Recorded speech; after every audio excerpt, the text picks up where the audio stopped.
अरे आपका बच्चा चलता नहीं है, अरे आपका बच्चा तो हमारी तरफ देखता ही नहीं है। जब डायग्नोसिस पे गया तो एक सेंटर ने बोला बच्चे को माइल्ड ऑटिज्म के फीचर्स दिख रहे हैं, दूसरा सेंटर बोलता है नहीं नहीं अभी तो बच्चा बहुत छोटा है, थोड़ा बड़ा होगा ठीक हो जाएगा, आप चिंता मत करिए। इस स्ट्रेस को कैसे मैनेज किया जाए? पेरेंट्स को ये बहुत ज़रूरी है अवेयरनेस कि आप सही जगह पे जाएं और सही टाइम पे कंसल्ट करें।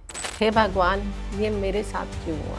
मैंने ऐसा क्या कर दिया कि मेरे बच्चे में ये प्रॉब्लम आ गया है और मैं इस सिचुएशन की जिम्मेवार हूँ। इस ग्रीफ और गिल्ट को कैसे मैनेज किया जाए? ड्यूरिंग प्रेगनेंसी मैंने कुछ ऐसा तो नहीं कर दिया जिससे मेरे बच्चे को ये हुआ, वो रिकॉल कर करके एक छोटी मिस्टेक ढूंढने की कोशिश करते हैं पेरेंट्स, बट रियलिटी इज यहाँ पे गलती किसी की भी नहीं। सो आई वांट कि पेरेंट्स एक सेल्फ पिटी मोड में ना जाएं, सेल्फ कंपैशन मोड में रहें। ये सवाल हमेशा मेरे जहन में भी रहा कि मेरे साथ क्यों हुआ, मैंने क्या किया। जब पेरेंट मेल्टडाउन सिचुएशन में आ जाता है, then how do you guide them? हम उस पेरेंट को कैसे हेल्प कर सकते हैं? यू हैव टू अंडरस्टैंड, जब आप एक पैनिक मोड में जाएंगे, आप एक एंशियस स्टेट में जाएंगे, तो it transfer to your child also. So it is important कि आप उस मेल्टडाउन के दौरान you try to tell your self it's okay, मुझे मेल्टडाउन हो रहा है but I have to calm my self down, it's fine. Hello and welcome to another exciting episode of Through the Abled Eye. एक ऐसा podcast जो special need families की parents को educate और एम्पावर करने के लिए शुरू किया गया। दोस्तों, जब भी किसी फैमिली में एक स्पेशल नीड का बच्चा डायग्नोस होता है, चाहे वो हियरिंग लॉस हो, ऑटिज़म हो या कोई भी और न्यूरोलॉजिकल सिचुएशन में बच्चा डायग्नोस होता है, इन सारी सिचुएशंस में, इन सारी फैमिलीज़ में एक कॉमन फैक्टर होता है और वो होता है स्ट्रेस। क्योंकि हर पेरेंट का सपना होता है कि उसका बच्चा अच्छा, लायक बने और इंडिविजुअली इंडिपेंडेंट बड़ा होके बन सके। लेकिन स्पेशल नीड आने से पेरेंट्स में स्ट्रेस आता है कि उसका फ्यूचर कैसा होगा, इस सिचुएशन को वो कैसे कोप अप करेंगे, क्या थेरेपीज चलेंगी, क्या इसका अल्टीमेट रिजल्ट होगा। ये सारे अननोन फैक्टर्स आ जाते हैं। इसी स्ट्रेस को मैनेज करने के लिए आज का एपिसोड हम करेंगे हमारे गेस्ट स्पीकर मिस नैना भारद्वाज से। मिस नैना एक RCI सर्टिफाइड क्लिनिकल साइकोलॉजिस्ट हैं जो करंटली सफदरजंग हॉस्पिटल दिल्ली से काम कर रही हैं। A very warm welcome to you Naina ji. Thank you so much, it's an honour. Thank you so much. और मैं आपकी host Ritu Nakra, special educator और certified auditory verbal therapist, but इन सब से भी हटके एक स्पेशल नीड बच्चे की मदर भी। सो नैना जी, जब भी एक पेरेंट उस सिचुएशन में आ जाता है जहाँ पर उसका बच्चा डायग्नोस होता है और उसको लगता है कि अब मैं इस सिचुएशन को कैसे मैनेज करूँगा, क्योंकि पेरेंटिंग अपने आप में ही एक स्ट्रेसफुल जर्नी है, बट जहाँ पर स्पेशल नीड बच्चे आ जाते हैं वहाँ पर इस स्ट्रेस का जो एक मैं बोलूँगी लिमिट तो हम कुछ बता भी नहीं सकते। तो इन सिचुएशंस में हमारे पेरेंट्स के बहुत सारे सवाल हैं, क्योंकि मैं खुद इस लाइन में पिछले 20 इयर्स में एक्सपीरियंस कर रही हूँ। तो thank you for taking out time कि आज हम उन सारे इश्यूज़ को एड्रेस करेंगे और इस पॉडकास्ट से हमारे फैमिलीज़ को बहुत हेल्प मिलेगी। जी, thank you so much for calling me. First of all it's an honour, and जो भी आपके सवाल हैं, जो भी इश्यूज़ हैं, जो भी क्वेरीज़ हैं, मैं कोशिश करूँगी कि मैं उनको बहुत अच्छे से समझा पाऊँ और जितने पेरेंट्स की मेरी तरफ से मदद हो पाए तो I will be really happy to do that. Thank you. So Naina ji, शुरू करते हैं। जब बच्चा डायग्नोज होता है जी, है ना, यहाँ से जो स्ट्रेस की जर्नी है मैं बोलूँगी, मैं स्ट्रेस को इतना इम्पोर्टेंस नहीं दूंगी, बट उन सिचुएशंस को दूंगी जिनकी वजह से पेरेंट्स स्ट्रेस में आते हैं। तो सबसे पहले डायग्नोसिस से शुरू करते हैं। डायग्नोसिस भी पेरेंट तब करवाने जाता है जब उसके जो बच्चे के डेवलपमेंटल स्टेजेस हैं वो एटिपिकल हो जाते हैं। जैसे कि 6 मंथ्स पे बच्चे ने आई कांटेक्ट नहीं दिया, 6 मंथ्स हो चुके हैं, 1 साल का बच्चा हो गया है और अभी चलना शुरू नहीं हुआ, 1.5 साल का बच्चा हो गया है और अभी तक फर्स्ट वर्ड्स भी नहीं आए हैं। सो ये सारे क्या है, एटिपिकल डेवलपमेंटल माइलस्टोन्स हैं। जी तो वहीं पे पेरेंट को फील होता है कि ये क्यों नहीं हो रहा, या आसपास के लोग बोलना शुरू कर देते हैं, अरे आपका बच्चा चलता नहीं है, अरे आपका बच्चा तो हमारी तरफ देखता ही नहीं है, जी। अरे आपका बच्चा स्माइल नहीं देता, ये तो हमारे पास आता नहीं है। सो ये सारी फैक्टर्स होने से वहीं से पेरेंट को लगना शुरू होता है कि क्या है, जी और फिर वो जाता है इसका कारण ढूंढने। बिल्कुल। अब जब डायग्नोसिस पे गया तो एक सेंटर ने बोला बच्चे को माइल्ड ऑटिज्म के फीचर्स दिख रहे हैं, दूसरा सेंटर बोलता है नहीं नहीं अभी तो बच्चा बहुत छोटा है, थोड़ा बड़ा होगा ठीक हो जाएगा, आप चिंता मत करिए। अब यहाँ क्या हो गया, स्टेट ऑफ कंफ्यूजन। यहीं से पेरेंट को प्रॉब्लम्स आनी शुरू हो जाती हैं। So let's start from here कि इस स्ट्रेस को कैसे मैनेज किया जाए। यस, बहुत ही अच्छा क्वेश्चन है ये टू स्टार्ट विद। पहले तो मैं फैमिलीज़ से ही शुरुआत करना चाहूँगी कि जब, जैसे कि आपने मेंशन किया कि फैमिली मेम्बर्स या आस पड़ोस के लोग ही बोलना शुरू कर देते हैं कि बच्चा आई कांटेक्ट नहीं कर रहा है, अभी चलना शुरू नहीं किया। पर ऐसे भी बहुत लोग हैं हमारी फैमिलीज़ में, हमारी सोसाइटी में, जो बोलते हैं अरे तुम्हारे पापा भी तो लेट बोलना शुरू किया था, तुम्हारी मम्मी भी तो लेट चलना शुरू हुई थी, तो अभी रुक जाओ, 4 साल का हो जाए, 5 साल का हो जाए, अपने आप करने लगेगा।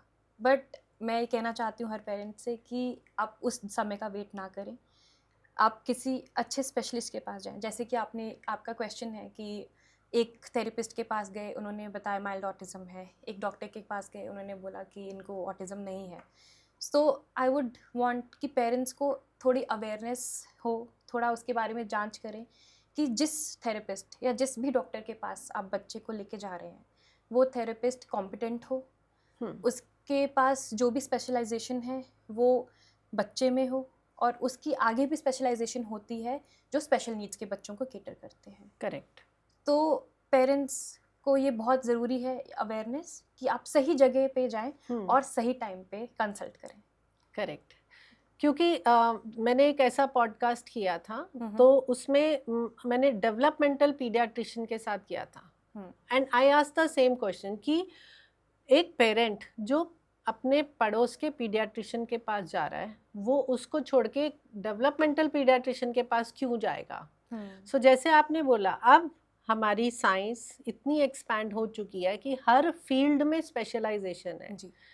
तो पीडियाट्रिक न्यूरोलॉजिस्ट भी होते हैं, जी, खाली न्यूरोलॉजिस्ट नहीं जो कि एडल्ट्स या टीनेजर्स या उनको डील करते हैं। सो पीडियाट्रिक्स में ही इतनी सारी स्पेशलाइजेशन है कि पेरेंट को सबसे पहले सही स्पेशलिस्ट के पास जाकर ही डायग्नोस कराना चाहिए, उसका एक्सपीरियंस देखना चाहिए कि उसको कितना एक्सपीरियंस है। जी। और अब डायग्नोस हो गया है, हाँ, और अब यहाँ पेरेंट सबसे पहले आ जाता है ग्रीफ में, बिल्कुल, कि हे भगवान ये मेरे साथ क्यों हुआ, मैंने ऐसा क्या कर दिया कि मेरे बच्चे में ये प्रॉब्लम आ गया है और मैं इस सिचुएशन की जिम्मेवार हूँ।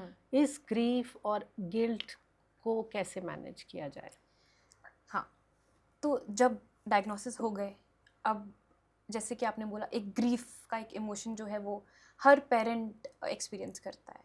वो ग्रीफ प्रॉब्ली बच्चों के लिए कम, पर जो उनकी एक्सपेक्टेशंस होती हैं एज अ पेरेंट उसके लिए वो ग्रीफ ज़्यादा होता है।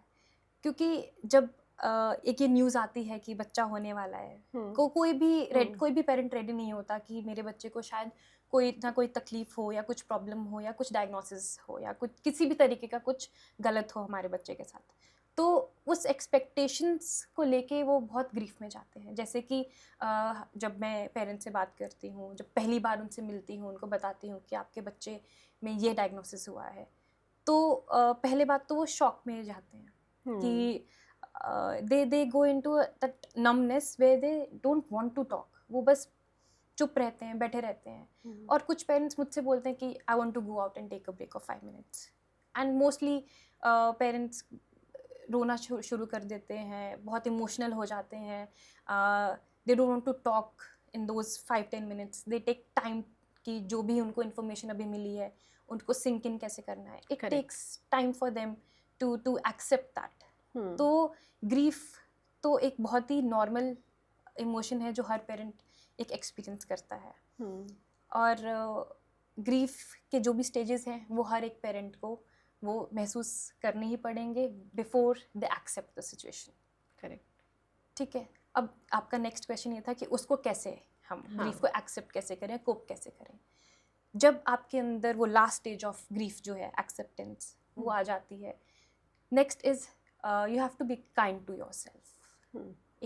एक सेंस ऑफ सेल्फ कंपैशन होना चाहिए कि बहुत से पेरेंट्स ना हर चीज़ में मिस्टेक ढूंढने की कोशिश करते हैं, मोस्टली मदर्स। वो पूरा रिकॉल करना शुरू कर देती हैं कि जब मैंने कंसीव किया था क्या मैंने कुछ गलती कर दी, या ड्यूरिंग प्रेगनेंसी मैंने कुछ ऐसा तो नहीं कर दिया जिससे मेरे बच्चे को ये हुआ, या during delivery.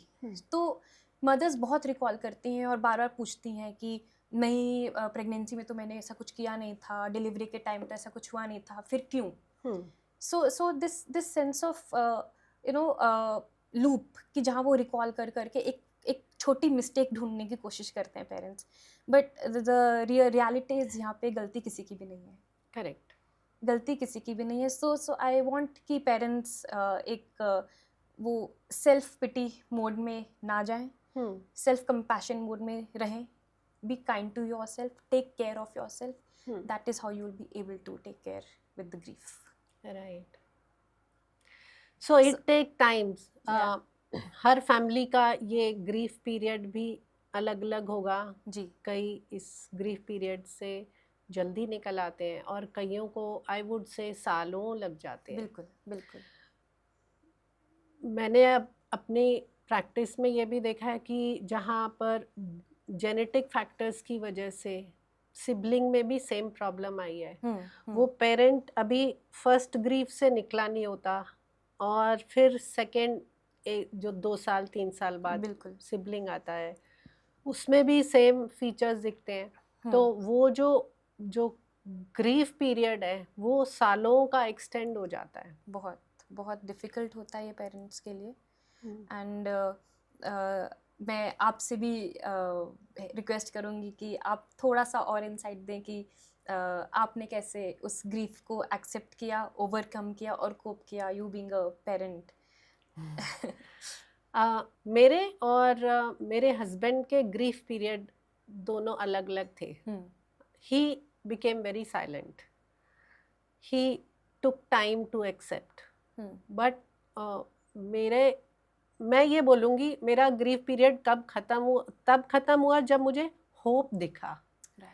When I could सी कि मेरी जो सिचुएशन है इस सिचुएशन का सॉल्यूशन है और इस सॉल्यूशन से मैंने जब सीनियर पेरेंट्स को देखा, जैसे मेरे बच्चे को प्रोफाउंड हियरिंग लॉस है दोनों ईयर्स में, जब मैं ऐसी फैमिली से मिली जहाँ मैंने देखा कि ठीक है बड़े होके बच्चे सुन रहे हैं, बोल रहे हैं, कुछ तो कर ही रहे हैं, वो जब होप दिखी कि हम कुछ कर सकते हैं, probably hope helped me to reduce my grief period.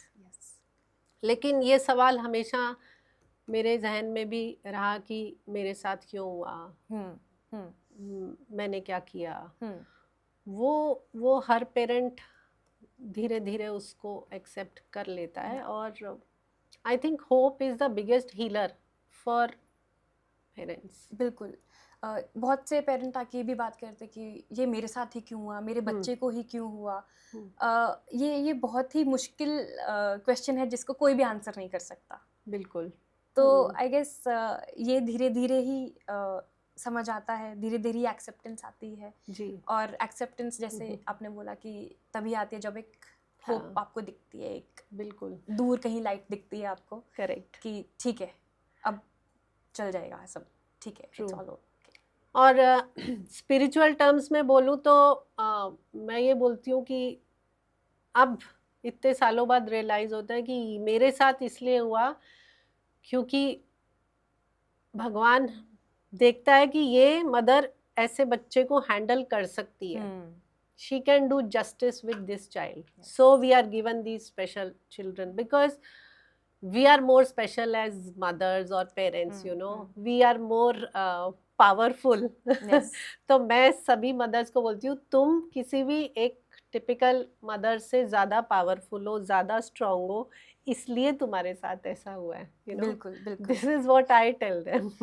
Very very nicely you put up and explain कि भगवान उन्हीं को ही चूज करता है जो ये इसके लायक लायक होते होते हैं. या यस. सो नैना जी, डायग्नोस और एक्सेप्टेंस के बाद शुरू होती है थेरेपी का प्रोसेस. Yes. अगर ऑटिज्म है तो बच्चा स्पीच एंड लैंग्वेज थेरेपी के लिए जा रहा होगा, ऑक्यूपेशनल थेरेपी के लिए जा रहा होगा. इस पूरे प्रोसेस में पेरेंट जो है ना बहुत ज़्यादा स्ट्रेन आउट हो जाता है, क्योंकि उसको एक पूरा टाइम टेबल हर रोज़ फॉलो करना पड़ता है. राइट. सुबह इतने बजे उठना है, इतने बजे सारा घर का काम निपटाना है, स्पेशली फॉर विमेन.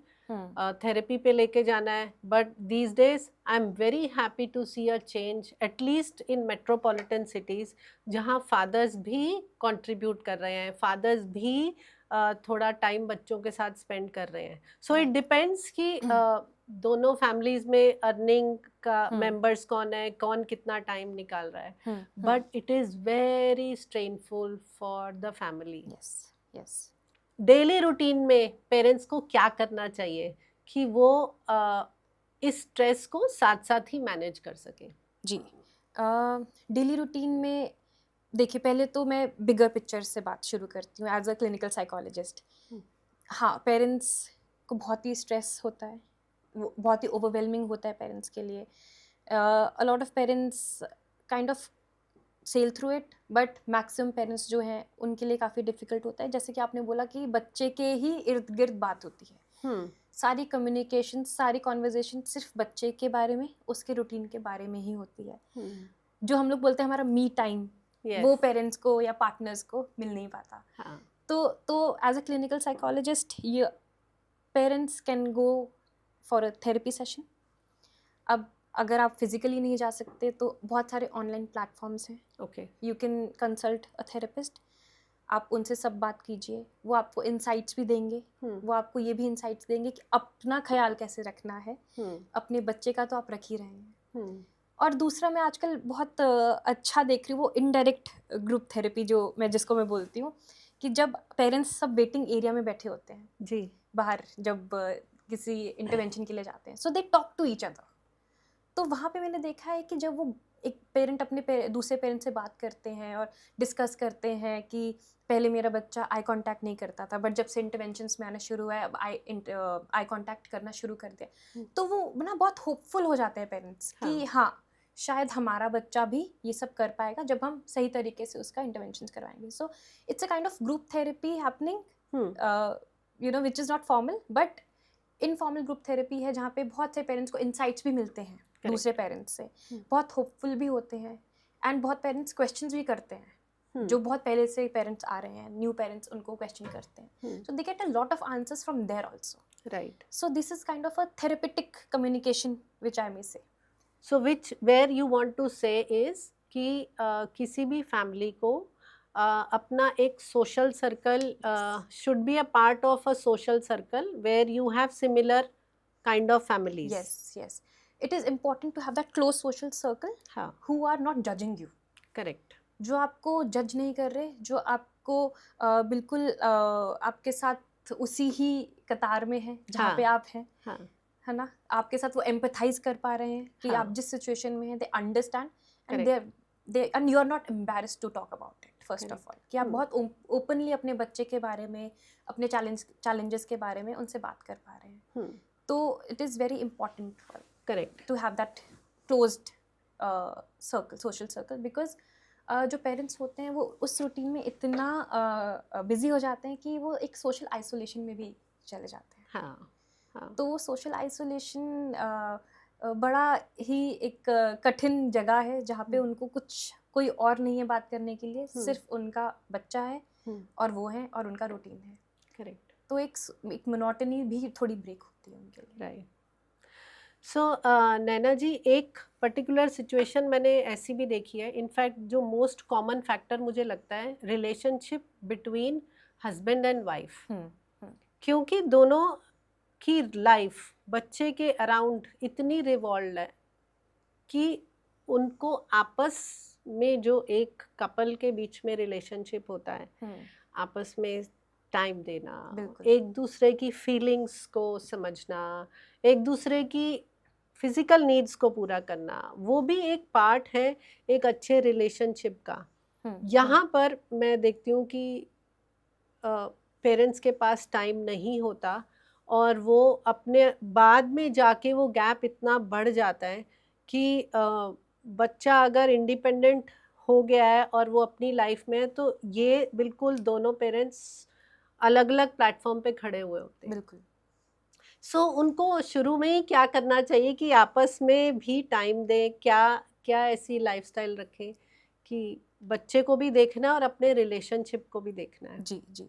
तो पहले तो मैं जो थोड़ी बहुत जो problems as a partner, as a husband और वाइफ जो फेस करते हैं, I talk about those yes. Little. जब मैं पेरेंट्स से मिलती हूँ, सबसे पहला तो जब एक्सेप्टेंस के बाद जब वो रूटीन थेरेपीज और इंटरवेंशंस के लिए जाना शुरू करते हैं, the next challenge which comes is communication gap. Right. क्योंकि वो इतने बिजी हो जाते हैं अपने अपने रूटीन्स में कि उनको खुद से बात करने का या आपस में बात करने का टाइम ही नहीं है।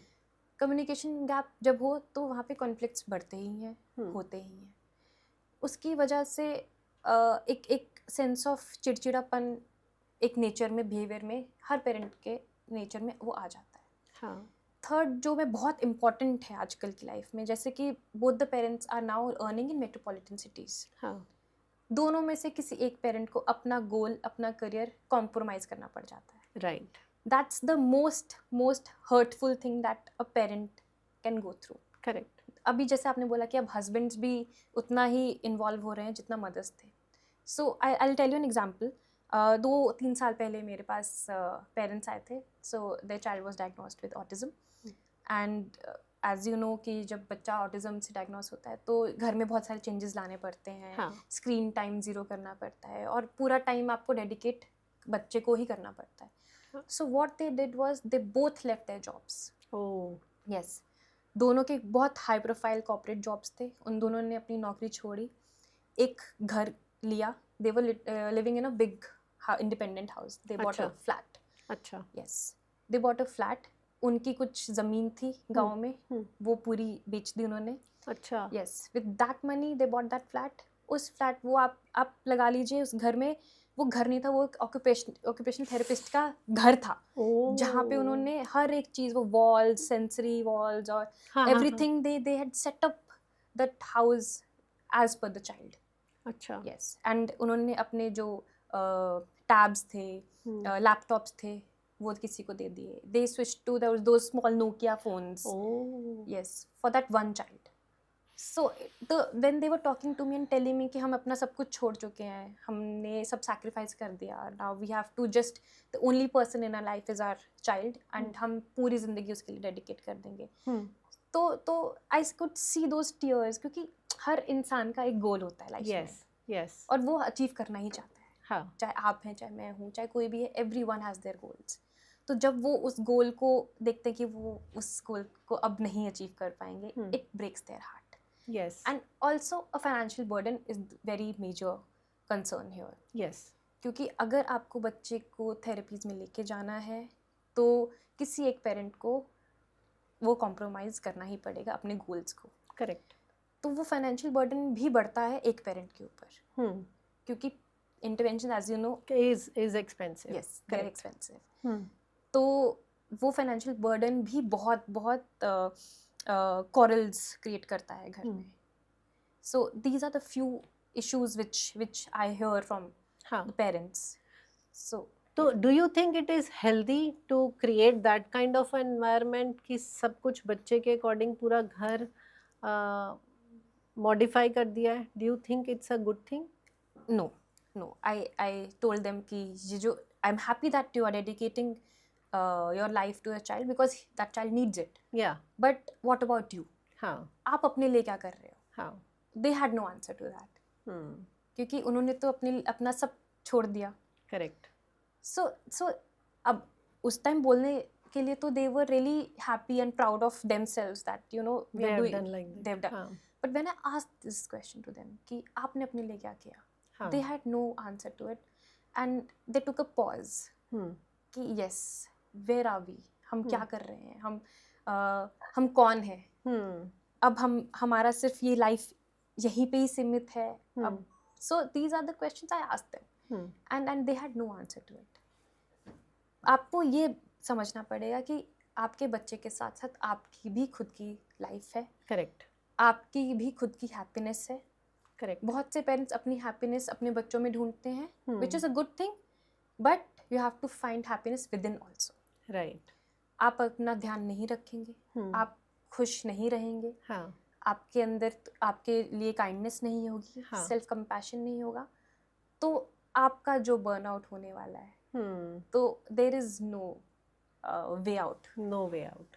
सो उस बर्नआउट स्टेज से पहले ही हम, so if you can tell us, say what are the 3 important techniques for stress management जो हमें डेली रूटीन में करें so that we don't reach that burnout stage. Right. So first of all I just brief you about वो burnout क्या है. Okay. Burnout Signs science, of burnout. Yes. Okay. तो पहले तो बर्नआउट इमीडिएट नहीं होता, Okay. It's a slow process, हाँ. It will take there its own time. जैसे कि बहुत से लोग आके बोलते हैं या पेरेंट आके बोलता है कि मैं तो पहले बहुत काम रहता था या रहती थी, I used to take things very slow, but अब एकदम से चिड़चिड़ा बनाने लगा, हर बात पे बहुत गुस्सा आता है, हाँ. फ्रस्ट्रेशन होने लगी है. हम्म. या बहुत से पेरेंट्स ये बोलते हैं कि हम 5-6 घंटे सोते हैं but still we don't feel कि फ्रेश. हाँ. और कुछ पेरेंट ये बोलते हैं कि मुझे तो कुछ फील ही नहीं होता, मैं बस सुबह से शाम तक एक मशीन की तरह टाइम टू टाइम घड़ी देख के काम करते हैं, and we sleep, so we don't feel anything, कि we can not absorb anything right now, बस हम करते जा रहे हैं. So these are the few signs of burnout. तो आपको ये बर्नआउट या जो ओवरवेलमिंग सिचुएशन है आपके लिए, इसको आप हैंडल कर सकते हैं. फ्यू प्रैक्टिकल टेक्निक्स, छोटी छोटी चीज़ें आप कर सकते हैं घर में, जिसको हम माइक्रो टेक्निक्स बोलते हैं. राइट. सो माइक्रो टेक्निक मतलब कि आप दिन में 5 मिनट अपने लिए निकालिए. You don't have to take out a lot of time because आपके पास वो है नहीं. तो 5 मिनट आप निकालिए जिसमें आप चाय पियेंगे या एक म्यूजिक सुनेंगे, या सिर्फ कहीं बैठ जाएंगे, कुछ काम नहीं करना, you just with your self. Right. And make sure in those 5 minutes आप सिर्फ अपने बारे में सोच रहे हैं, कुछ नहीं सोच रहे, विदाउट एनी डिस्ट्रैक्शंस में अपने बच्चे के बारे में उस टाइम नहीं सोचेंगे कि अब मुझे 8 बज गया, मुझे वहाँ लेके जाना है उसको. You don't have to, you know it, आपको 8 बजे वहाँ लेके जाना है, you don't have to keep reminding your self, now it's in your routine. तो वो जो 5 मिनट आपके हैं ज़िंदगी में, वो सिर्फ आपके लिए हैं. Second is as partners you take out at least 15 to 20 minutes to sit down. One question जो एक पार्टनर एक दूसरे पार्टनर को बोल सकता है कि तुम कैसा फील कर रही हो. How nice. हाँ. तो ये एक क्वेश्चन ही बहुत है दूसरे पार्टनर को थोड़ा काम डाउन करने के लिए, स्ट्रेस रिलीज करने के लिए. हाँ.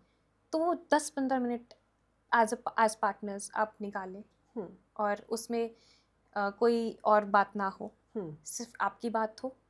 और बहुत से पेरेंट्स ऐसे होते हैं कि वो सिर्फ साथ में बैठते हैं और कोई कॉन्वर्जेशन नहीं, that is also fine. It's okay, you don't have to always talk. Correct. You can just have your own calm space, your own corner, and if you don't want to talk, don't talk. But those 15-20 minutes are yours. Right. तो इसकी ना एक Indian parents जो या as Indians हम करते हैं, सुबह हमारा जो चाय टाइम रहता है, हाँ. तो वो एक बेस्ट टाइम होता है कि बच्चा भी सो रहा है, हाँ. अभी वो उठा नहीं है, हाँ. आप उठ गए हैं, आप सुबह उठ के वो अपना जो चाय टाइम है वो यूटिलाइज करें. नाइस. उसमें आप या चाहे तो योगा कर सकते हैं, या ब्रीदिंग एक्सरसाइज कर सकते हैं, या सिर्फ कुछ नहीं कर सकते. बेसिकली आप, correct, it's your time, just be in yourself. Yes. And वो जो सुबह का आधा पौना घंटा जो भी है, वो आप अपनी रूटीन में डालिए. इससे आपको एक सेंस ऑफ कंट्रोल मिलेगा, कि जैसे आपका सारी सिचुएशन, सारी रूटीन पे एक कंट्रोल है, this is also in your control, कि आपका जो टाइम है वो भी आपके कंट्रोल में है. Correct. And third is breathing exercise. Breathing exercise. Breathing exercise के लिए कोई ऐसे पर्टिकुलर टाइम नहीं चाहिए. आप 5 से 7 मिनट बैठ सकते हैं, जिसमें आप लंबी सांस लें 4 सेकंड के लिए, और उसको थोड़ा सा होल्ड करें 2 से 3 सेकंड के लिए, और 6 सेकंड में एक्सहेल कर दें. ओके. तो उसके लिए आपको कोई अलग जगह में नहीं बैठना, कहीं जाना नहीं है, कुछ नहीं है. आप एक शोर भरे माहौल में भी वो एक्सरसाइज कर सकते हैं. तो you don't have to find a different place और space for doing this. So these 3 things you can inculcate, और जो आई थिंक थोड़ी प्रैक्टिकल है। और एक और चीज़ जो हम एज अ थेरेपिस्ट यूज़ करना चाहते हैं और करते भी हैं, अगर समय है, जर्नलिंग। जर्नलिंग, यस, ओके, अगर रात में सोने से पहले आप 10 मिनट अपने वो इमोशंस लिखें। अच्छा, यस, कि आपने सुबह से शाम तक कौन कौन से इमोशंस हाँ। फील के, कौन से सिचुएशंस में। इससे क्या होता है? इससे आप अपने इमोशंस जो आपने फील किए हैं उसके कंट्रोल आप ले सकते हैं। You know in what situation आपके क्या इमोशनल रिस्पॉन्सेस थे। अच्छा, जैसे कि कभी कभार एग्जाम्पल, हाँ, एग्जाम्पल, स्ट्रेस तो है ही। स्ट्रेस में आपने क्या किया कि इरिटेबल हो गए, फॉर एग्जाम्पल हाँ, आपने चिड़चिड़ा बनाया, आपने अपने पार्टनर को कुछ उल्टा बोल दिया इन फ्रस्ट्रेशन। हाँ, so when you write it down, you will know कि what was the triggering factor for you. वहाँ पे आपके वो उस इमोशन को कैसे ट्रिगर हुआ। हाँ, were you able to calm your self? If not, you will find an answer, you will try to find an answer कि मैंने क्यों ऐसे चिल्ला के बात कर दी, मैं वो बात आराम से भी कर सकता था या कर सकती थी। हाँ, तो you will be aware about your thoughts, your emotions, and next time you might work on it. So ये थेरेपिस्ट के साथ ही आप वर्क कर पाओगे। अच्छा, हाँ, तो आप जब ये जर्नलिंग करते हो, मोस्टली थेरेपिस्ट हेल्प यू कि इस इमोशन में जो ट्रिगर आया और आपका जो रिस्पॉन्स था उसको आप कैसे कोप कर सकते हो, कैसे बेटर कर सकते हो। सो जब एक एडल्ट आपके पास आता है, जी, इंडिया में तो अभी थोड़ा बहुत मेट्रोपॉलिटन सिटीज़ में मैंने देखा है कि people have, because of high stressful jobs, corporate jobs specially, जी, कि उनका एचआर डिपार्टमेंट में भी क्लिनिकल साइकोलॉजिस्ट को रेफर किया जाता है। आपके पास जब एडल्ट्स आते हैं एक स्ट्रेस वाली सिचुएशन में, whether it is job, whether it is there financial status और देयर फैमिली रिलेशनशिप, उनमें आप थोड़ा सा बताइए कैसे आप काउंसलिंग शुरू करते हैं, how how do you treat them, ताकि वी कैन टेल ऑडियंस कि this helps, it is not something that you come and you sit and you chat, but it really works. So what exactly do you do? तो जब हमारे parents हमारे पास आते हैं तो first of all first few sessions are only venting out, क्योंकि उनके पास वो बात करने का टाइम ही नहीं है, अपने इमोशंस, अपने फ्रस्ट्रेशंस किसी को बताने का समय ही नहीं है। ओके, क्योंकि अगर वो काम कर रहे हैं, फिर अपने बच्चे को देख रहे हैं, फिर घर देख रहे हैं, फिर फैमिलीज देख रहे हैं, and they have social responsibilities also, so they don't have time to talk also. The first few sessions are just where they want to talk, they want to cry, they want to howl, and that is the safe space we give them. Okay, yes, and we try कि वो safe space उनको मिले, and it's non-judgmental, right, they are not embarrassed to express what. बहुत से parents अपने बच्चों की ही frustration निकालते हैं, correct, and after that they kind of go into that guilt कि you know why did I say anything bad about my child? He's or she's my child. But we give them that space. It's okay. It's human nature. yes, And next we rule out कि जो वो एक burnout के बाद जो situation है, वो जो meltdowns हो रहे हैं, जो frustrations हो रहे हैं, are those a mere emotions or they are going to any psychological diagnosis. अच्छा, We want to rule out as therapists, क्योंकि फिर हमारा जो treatment plan होता है वो बहुत ही डिफरेंट होता है दोनों सिचुएशंस में। Okay, so we have some tools as a necessary, we use those tools, we try to rule out if it's any psychological diagnosis or it's just behavioural issue. Okay, so once we are through that we know how to deal with these situations. Okay, so the session goes from like 45 minutes to an hour, okay, where we, like मैंने कहा कि हम journaling एक technique है हमारी जो हम use करते हैं, जिसमें हम बोलते हैं कि आप अपने thoughts and emotions and actions लिखिए। अच्छा, जिसमें वो तीनों लिख के आते हैं, and we cross question sometimes अच्छा, कि आपने ऐसा क्यों किया, क्योंकि बहुत सारे इमोशंस अननोइंगली आते हैं, you don't know. Correct, so we are just like a channel कि आपके जो थॉट्स हैं, जो कॉग्निटिव थॉट्स हैं, वो क्यों आए, वे कहाँ से ट्रिगर हुए। So once they are aware कि वो कहाँ से ट्रिगर आए, they only come up with answers. उसको कैसे कोप करेंगे। So which means you as a clinical psychologist, help them to dig deep down Yes. inside them only Yes. and help them to figure out a way so that they can overcome with that situation. Exactly. Yes? Exactly. क्योंकि we feel that उस situation में मैं नहीं हूँ, आप हैं. Hmm. मैं अपना solution अगर दे दूँ, that will be my solution Correct. in my situation. Hmm. So it's better that I help you to dig your thoughts down Hmm. and come up with your own practical solutions. Right. So we help them do that. Awesome. अब हम बात करते हैं, हमने strategies technique सीख ली आपसे कि 3-4 major techniques क्या हैं. मान लीजिए पेरेंट इसको नहीं फॉलो कर रहा या इस पैटर्न में नहीं आया अभी, तो एक सिचुएशन होती है मेल्टडाउन की. जी. सो मेल्टडाउन बच्चों में भी आता है, specially children with autism, children with hearing loss, क्योंकि they are not able to express their feelings. वो फ्रस्ट्रेट होते हैं, वो कुछ भी करते हैं, odd behaviour to get attention, and then they go through the meltdown phase. उसको कैसे डील करना है हम बता पाते हैं पेरेंट को. लेकिन जब पेरेंट मेल्टडाउन सिचुएशन में आ जाता है, then how do you guide them? हम उस पेरेंट को कैसे हेल्प कर सकते हैं? बिल्कुल. Meltdown again is very normal emotion. Yes. एक स्पेशल चाइल्ड के पेरेंट होना बहुत से इमोशंस आपके अंदर से बाहर निकालता है. हाँ. जो मोस्टली शुरुआत में हम जिसको बोलते हैं नेगेटिव इमोशंस. करेक्ट. वो सब होता है. तो जब मेल्टडाउन हो तो आपको ये अंडरस्टैंडिंग होनी चाहिए कि आपको अपने इमोशंस को कैसे कंट्रोल करना है, कैसे काम डाउन करना है. It is okay you are having a meltdown. It is a next step of burnout. कि एक थ्रेशोल्ड आपका बॉडी पहुंच चुकी है, आपका माइंड पहुंच चुका है, and after that you are not able to take it. So that time meltdowns happen. Okay.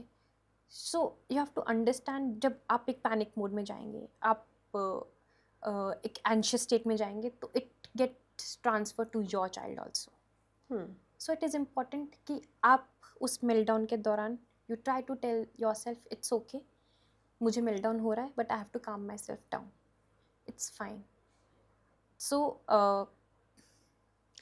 accept that this emotion is okay, and be kind to yourself, and deep breathing exercise, deep and breathing exercises, water break, and all those things. Yes, you can distract yourself. And first of all, like I said, if these are the signs of burnout, like I've already explained कि आपको समझ आई है कि अब आपके meltdowns हो रहे हैं, and meltdowns are somehow some point are only not triggers कि आपके वहाँ पे कुछ हुआ and यहाँ पे रोने लग गए. It can happen anytime. You're sitting alone and you kind of have a meltdown. So these are the signs that body is not working in a way कि जिस तरीके से body को काम करना चाहिए. The mind needs some kind of stimulation. Correct. तो इसके लिए आप therapies में जाएं, आप distraction use करें, and mostly आप उस सिचुएशन से जब आप मेल्टडाउन हो तो एम्बैरस ना हो. ओके. बहुत बार होता है कि आप जब किसी भीड़ में होते हैं, आपके जो बच्चा है वो किसी और तरीके से बिहेव करता है विच यू डोंट वांट. हाँ. तो उस टाइम पेरेंट ना पैनिक मोड में आ जाते हैं कि सब लोग मुझे देख रहे हैं, एंशियस हो जाते हैं. हाँ. और बहुत मदर्स घबराने लगती हैं, रोने लगती हैं कि बच्चा क्यों नहीं मान रहा. They try to give up कि अब मैं क्या कर सकती हूँ क्योंकि लोग मुझे देख रहे हैं. सो फर्स्ट ऑफ ऑल, आप अगर अपने आप को कंट्रोल नहीं करेंगे, कंटेन नहीं करेंगे, वो इमोशन ऑटोमेटिकली लिंक हो जाएगा, ट्रांसफर होगा अपने आपके बच्चे पे. इवन ही और she might experience meltdown if you are experiencing that. First आप अपने आप के इमोशंस को कंट्रोल करें, उस सिचुएशन से बाहर निकलें, and calm your self down. The moment you are calm, you will see your child is also calm. Right. So अगर हम सोसाइटी की बात कर रहे हैं और सिचुएशंस की बात कर रहे हैं, still we are in 2026 and children with special needs इन फैमिलीज को आज भी यही सोशल स्टिग्मा फेस करना पड़ता है. सोसाइटी अभी भी जज करती है और बच्चे बहुत क्रूअल होते हैं. आई मीन अगर स्कूल में जैसे हैं बहुत मजाक बनाते हैं, आई रिमेम्बर मेरी डॉटर का नाम ही मशीन वाली गर्ल था।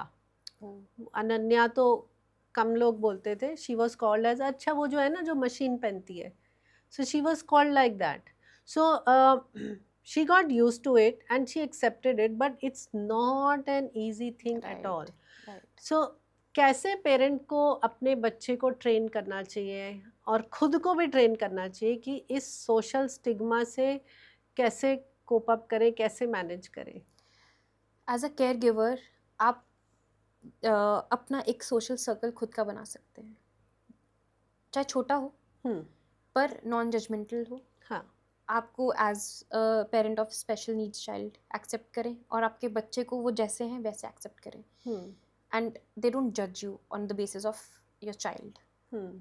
तो एक सोशल सर्कल बहुत ज़रूरी है जो छोटा है, जो कम्पैक्ट है, who are empathetic towards you and your child. Hmm. It is important.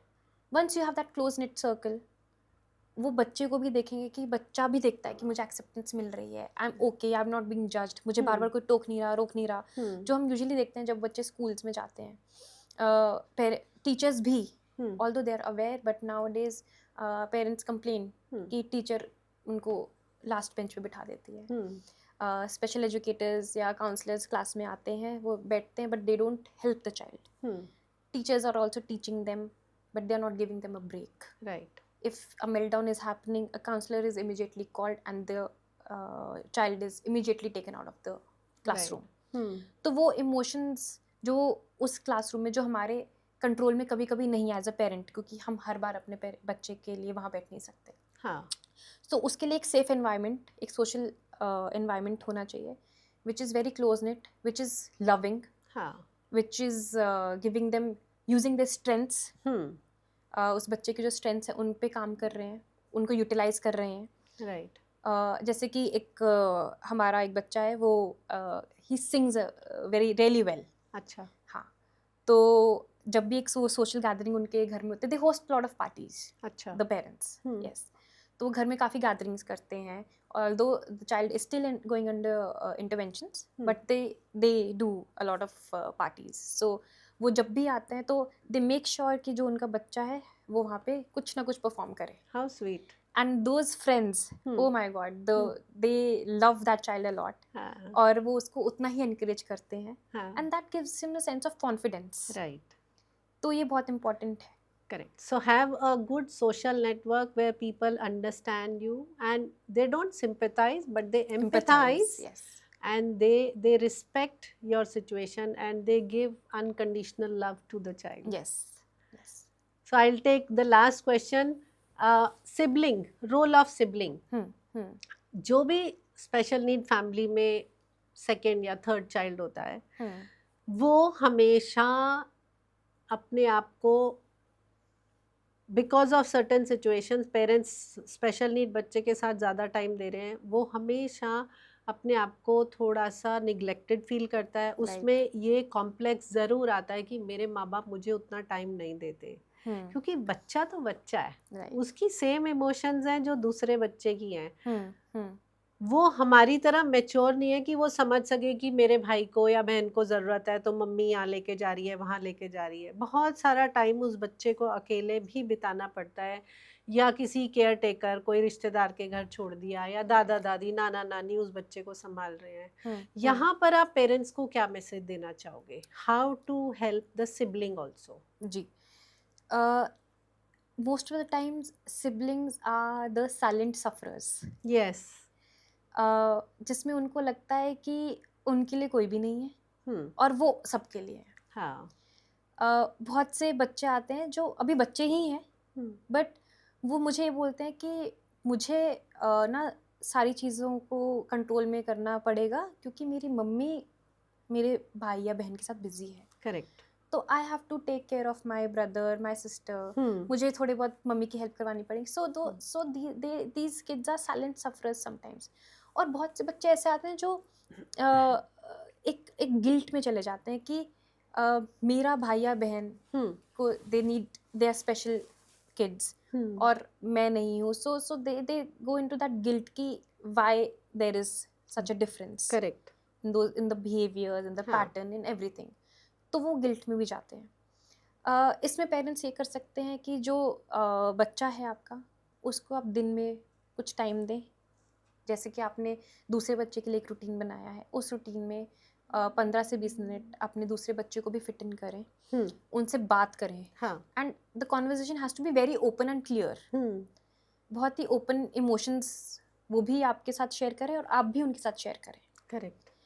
Emotions में आप उनके ऊपर एज अ बर्डन नहीं डालें कि अब तुम्हारा ये भाई या बहन है, तुम्हें ज़िंदगी भर इसको छोड़ना नहीं है, साथ नहीं देना। This is, they understand that. वो इतने वो बोलने की जरूरत नहीं नहीं है, है, वो हाँ, धीरे धीरे अपने आप आ जाता है। Right, it comes naturally to them. Hmm, you can talk something about what their emotions are, what हाँ, दे आर फीलिंग। उनका स्कूल कैसा था, उनका कॉलेज कैसा था, या उनके फ्रेंड्स कैसे हैं, what are friends doing, and वो क्या इंटरेस्ट है।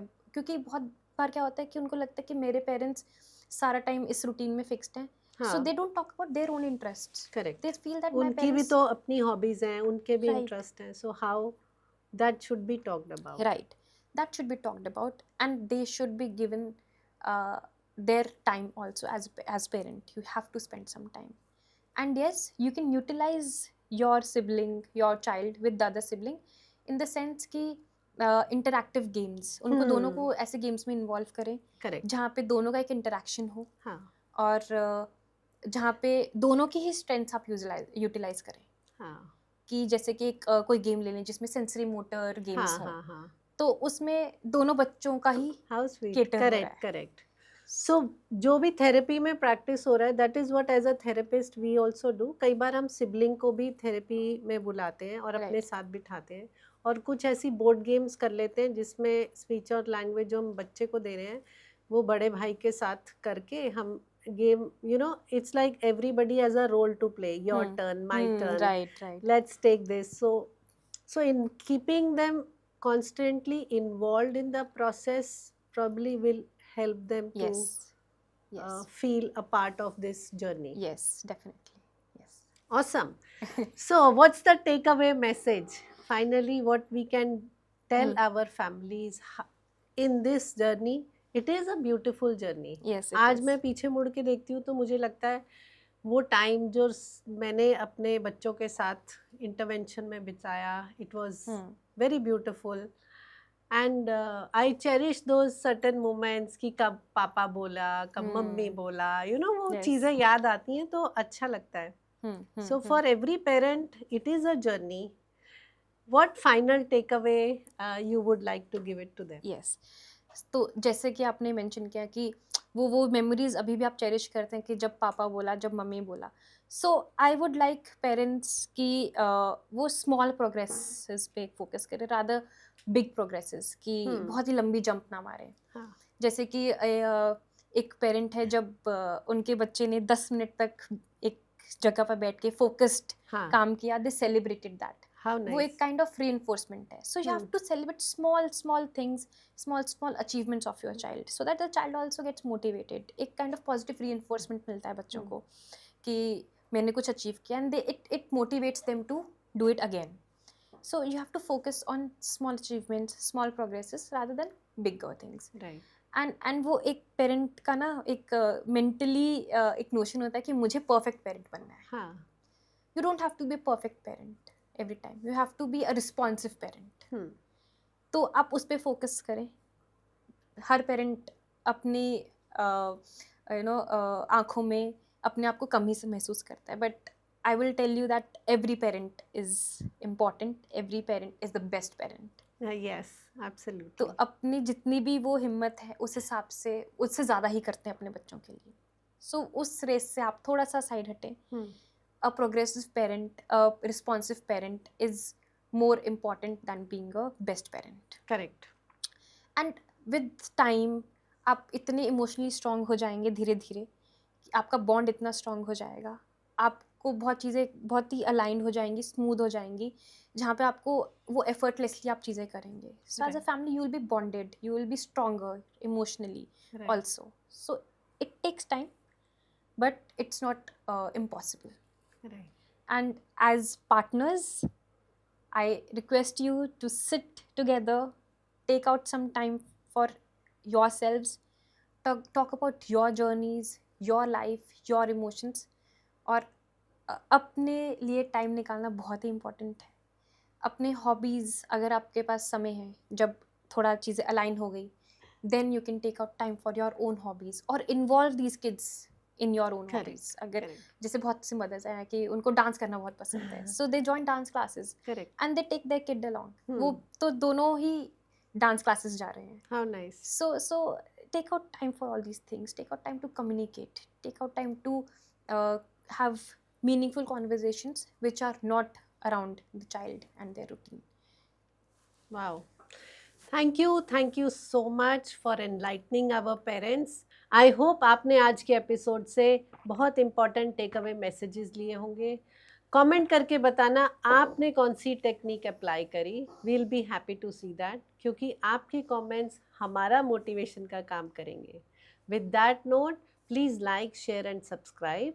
And as Naina ji said, stay happy, do good communication and stay healthy. Yes. Thank you. Thank you.